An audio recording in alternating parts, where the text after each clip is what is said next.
లంజోడికి ఇంటికి వచ్చిండు. చెప్పి బావ చనిపోయిండని మేము అటు పోయినా. మళ్ళీ లంజోడు బాగా టార్చర్ పెడుతుండి. వాళ్ళకి వెళ్ళి విడుదలయ్యింది కదమ్మా హాస్పిటల్కి వెళ్ళి.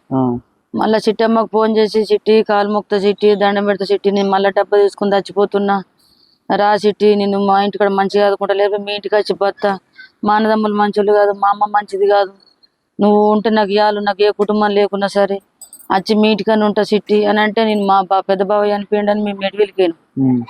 పోతే నా బిడ్డ నాకు ఫోన్ చేసిందమ్మా, ఇట్లా అంటుండమ్మా, ఇంటికి వస్తా అంటుండే, నువ్వు లేదు నేను బతుక అంటుండమ్మా, నువ్వు లేదు నేను బతుక అంటుండు, నువ్వు నాకు కావాలంటుండే అంటే, అమ్మా నువ్వు పట్టించుకోకు, లంగలు దొంగలానికి ఏజ్ బగ్గ పాడుపడ్డది, నాన్నెళ్ళ కంచెలాడు ఎమ్మడ పడుతుండే, నేనే పట్టించుకుంటలేవు, నువ్వు పట్టించుకోకమ్మా అని అంటే, అమ్మ మళ్ళీ మందు తాగుతుంటుండే, అమ్మ కలకలగానే మందు తాగుతుంటే తాగని సావని గంగలు పోయి మనకు అవసరం లేదు అని మేము అట్లనే అనుకుంటేనే మేము మా బావ రోకుల్లో పడి మేము ఉన్నాం. ఇక మా సిట్టిని బాగా బతిలాడుకున్నాడు, దొంగ పాడుకో ఇంటికి వచ్చిండు. మా సిట్టి ఒకతున్నది ఆ రోజు అడిగి రాలేదు, చనిపోయిన కాడికి రాలేదు. మా సిట్టి దగ్గరకు వచ్చిండు, మరి ఎట్లా తోలకపోయిండా, ఇంట్లోనే తాళి కట్టిండా తెలియదు, ఇంటికి వచ్చిండు తాళి కట్టిండు.